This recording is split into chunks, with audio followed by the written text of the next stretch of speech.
திருமந்திரம் பாயிரம் பாடல் 65 ஆகமச் சிறப்பு சமஸ்கிருதமும் தமிழும் ஒருங்கே.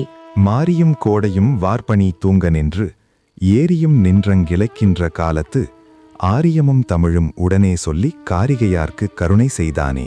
வரி 1. மாரியும் கோடையும் வார்பணி தூங்க நின்று. மாரியும் என்பது மழைக்காலம், கோடை என்பது கோடைக்காலம், வார்பணி தூங்க என்பது பனி பெய்யும் குளிர்காலம் நின்றுவிடும். வரி 2. ஏரியும் நின்றங்கிளைக்கின்ற காலத்து.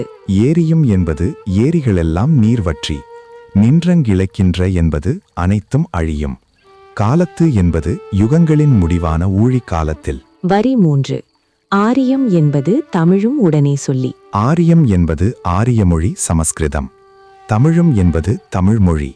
உடனே சொல்லி என்பது இரண்டிலும் ஒரே நேரத்தில் வேதங்களையும் ஆகமங்களையும். வரி 4.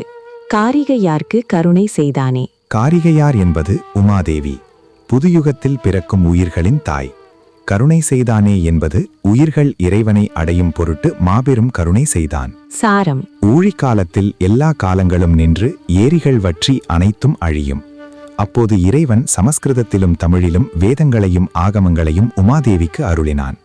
புதுயுக உயிர்களுக்காக மாபெரும் கருணை செய்தான். ஓம் நம சிவாய.